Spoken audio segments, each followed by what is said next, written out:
Choosing a project car can be scary, because what are you going to do if it becomes a bit too much? It's a problem as old as time. Will that car be too expensive? Will it have hidden problems? Maybe the final product just isn't what you want it to be, or maybe the car you picked just needs more work than you're ready to do.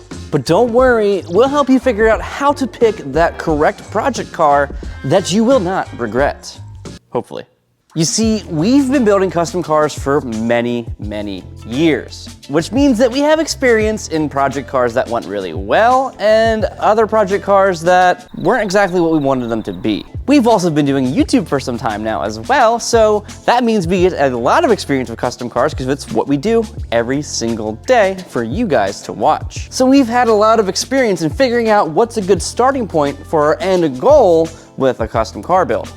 Because after all, some projects are really complex and take multiple years, and that's the way we want them to be. And other ones are maybe more simple and don't take quite as long, but are just as fun to drive. I feel like the best way to kick this off is to show you a complex project and then follow it up with a more simple one. This is our Porsche 911 slant nose, and it's based on a 996 chassis. And because it's a 1999 model, this thing is raw. Now, of course, this project is not completely finished. One might say that project cars are never finished, but that's beside the point. We acquired this 996 with a blown engine, completely trashed peeling paint, and we got it for really cheap.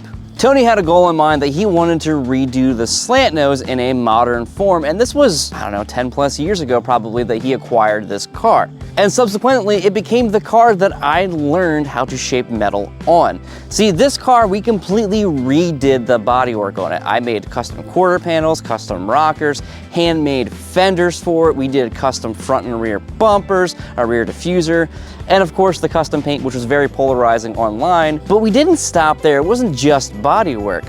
Underneath this vehicle is complete GT3 suspension, and we have coilovers on it. We put the 3.6 in it, so it has a little bit more power. We're currently building a cup engine for the car as well. There's a lot going on here. Of course, there's a lot more left to do. The front bumper is the plug for the mold, as well as the rear exhaust still needs to be made with a crossover, so it doesn't sound amazing right now, but it's fun to drive. I'm referring to this as a more complex project because the skills required and the tooling required and the amount of money required to build this car was immense. It took a lot of time. I started on this car like 9 years ago and put roughly 5 years on and off into this car to get it to look like it does right now. I had to do a lot of rework because I was learning to work on it, but I've never once regretted the vehicle that we picked to build off of because of many reasons. Huge aftermarket support, no rust on the chassis. Because we are a Porsche shop, we have a lot of Porsche parts laying around that we could just scavenge and make work with this car, so it made it a little bit cheaper. I set out with the goal to increase my skill set and use this as the base to work off of, and I'd say it paid off. I mean, our YouTube channel is about to hit 100,000 subscribers, and I did some work on this car in the beginning of this channel to start off the channel. And lastly, we chose to make this car be a street track hybrid grip racing car.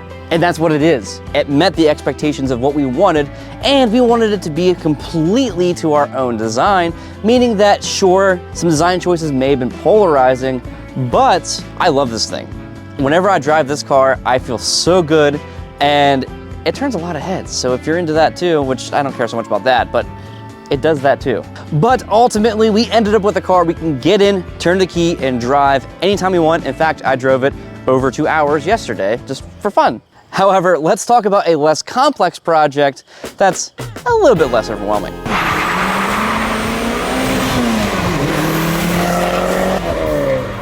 This is my 1990 Eagle Talon. I bought it when it was only 4 years old and had a whopping 117,000 miles on it. I loved these cars when they came out and I couldn't wait to get one. I just didn't have as much money, so I bought a really high mileage one, and then I daily drove it for years. And I think this epitomizes probably the most common project car, which is I've been driving it, I've been enjoying it, and then I just wanted it to do more. So in 1998, we got our first home computer, and I hooked up to the internet for the first time. I was blown away. I was on chat rooms, message boards, looking for all the mods that I could do and how I could do them cheaply, because I was on a budget. So I ordered tubing, I made my own exhaust, I made my own intercooler piping. I didn't have money for a front mount intercooler kit, so I just increased the piping on the intercooler itself. Then it was a turbo and a header, and oh no, now my fuel system isn't keeping up. So it's injectors and a fuel pump. And then it got to the point where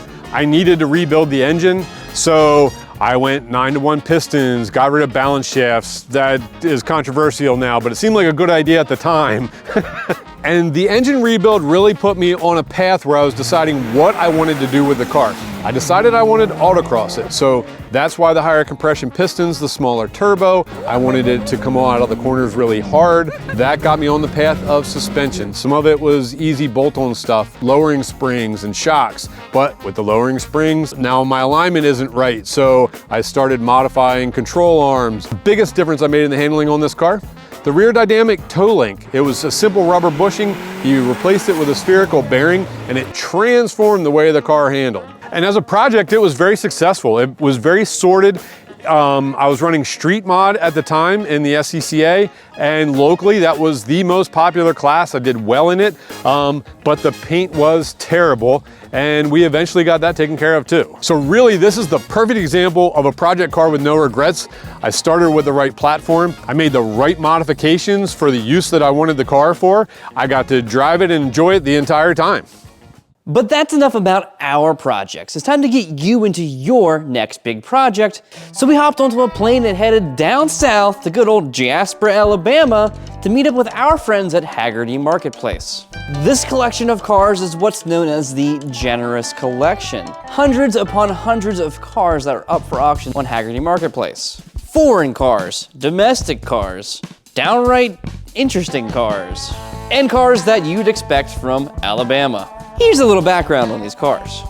I'm Ramsey Potts, car specialist with Broad Arrow Auctions. To say I'm excited is a little bit of an understatement. To share with you a brief telling of what we're going to be bringing to the Hagerty Marketplace starting October 5th, and it's called the Generous Collection. It's going to be about 300 cars, all selling without reserve.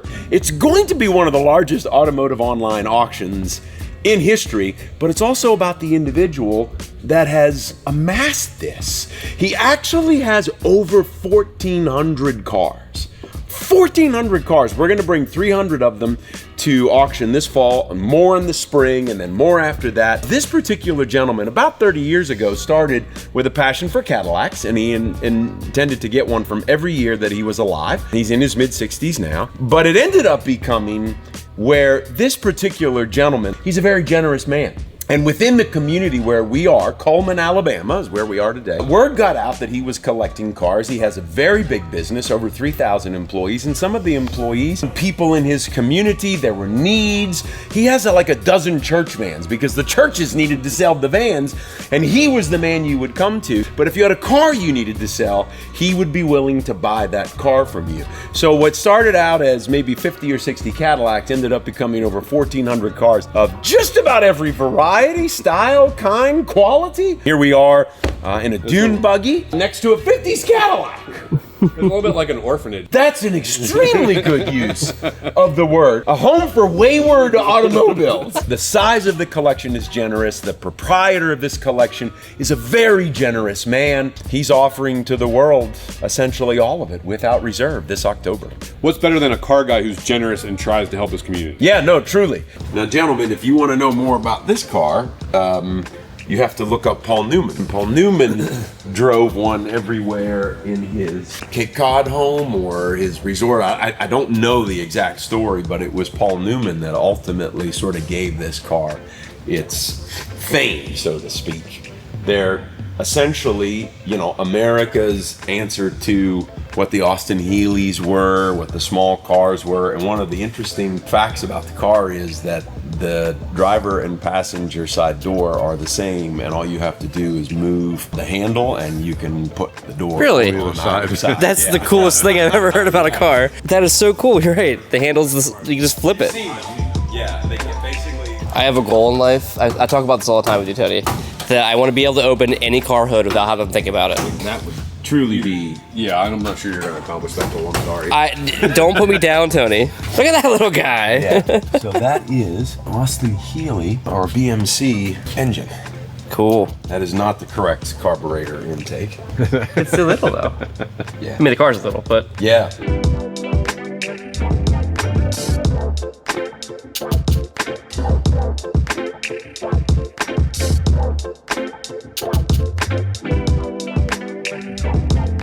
see, that would be a fun project car, Tony. Yeah, it would. That would be a fun one. You don't see them very often. No, I'd be totally down for that. I mean, we would rip the drivetrain out of it probably, but For me. get in there, Tony. Open the engine for me. Open the engine. Yeah, that's the right Your word. goal was to learn how to do all this with all the cars. Well, I'm learning by watching you. Good job. Look at that. I've already learned how to open half the hoods on all cars. Half of them. Yeah, so I'm way ahead of you. It is North Star. You could do something cool with a North Star.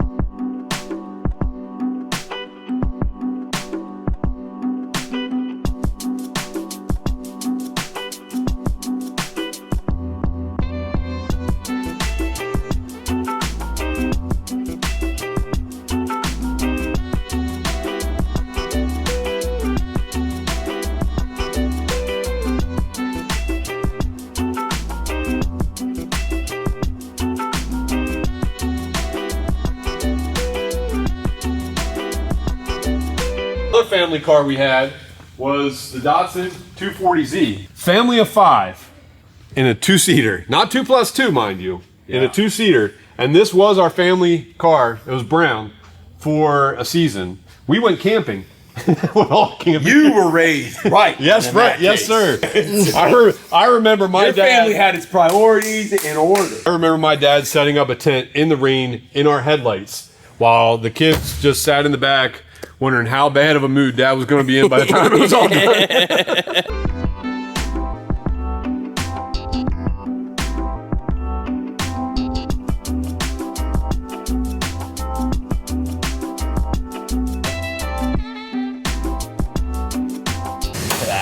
Look at that. I found He found it. a cool car. This is the one I want, Tony. Can we buy it? Can we keep him? You can buy it. On sale, the Bel Air. We have somebody's gonna have a lot of fun with that.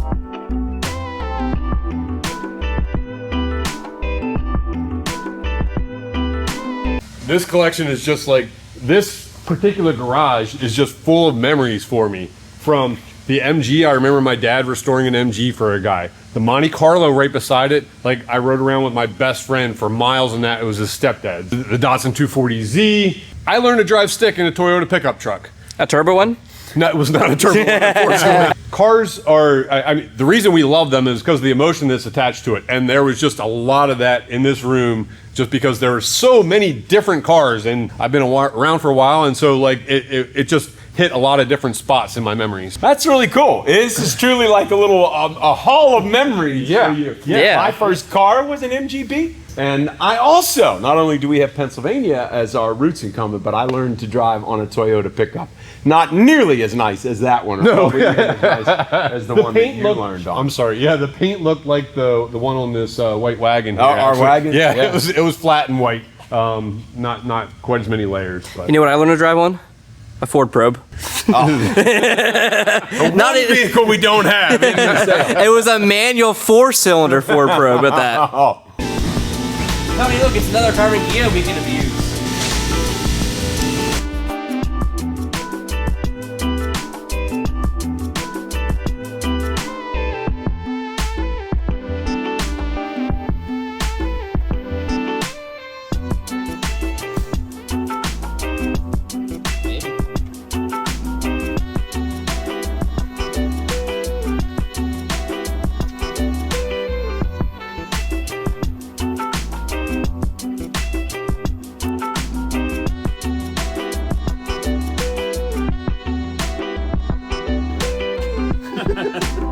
Oh, there's a book in there. Let's go to the passenger side. Can you get over there?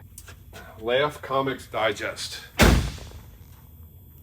Awesome. I don't think I have this. 32 cents. Yeah, I don't have this issue. Let's laugh, Tony. The gag bag. Mr. Flute Snoot. It's in color though, man. It is. Whatever was 32 cents. That's like a mortgage payment.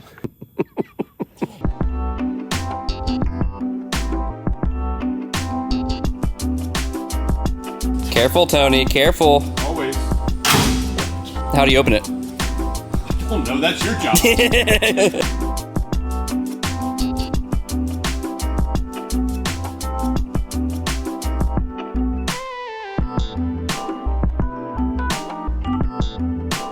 I know absolutely nothing about Jaguars, but this thing right here is one of the most beautiful cars I've seen. Curvy, it's got hips. Yep. Every cool car has hips, and every car we build ends up having hips. And I mean, look at this.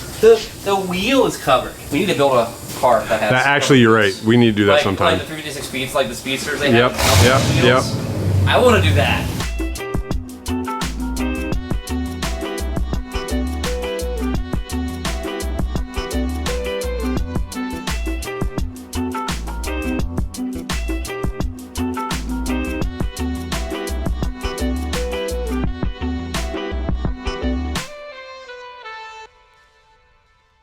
So we made it back to York, Pennsylvania. We're no longer in Alabama. Thank God.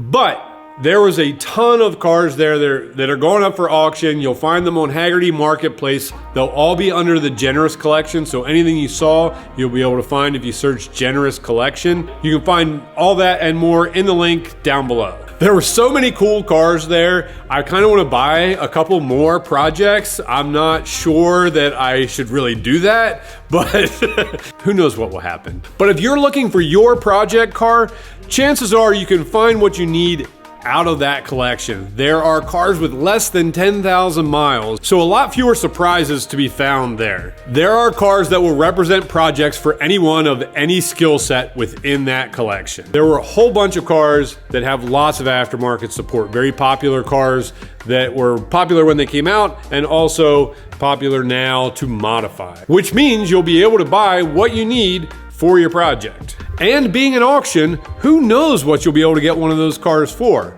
But remember, sometimes it's better to pay a little bit more up front to save a whole bunch of money on the back end. Now, I know this video was a little different than our normal videos. That is because we're working on the 100,000 subscriber car, which we're just about to hit, so we're gonna release that video next week. So next week, show up for a project that's start to finish in one single video, a complete car build that's gonna be painted, it's gonna be running and modified in that way, and some other fun ways. This project we're really excited about, and I hope that you guys will enjoy the journey that we've gone on in the last couple months building this car. As of the time of recording this outro, we're like 200 subscribers away from 100,000, so get us there so I can release this video, please. Thank you. Thanks for watching, guys, and as always, thank you for hanging not only in the shop with us, but also in Alabama, apparently. Bye.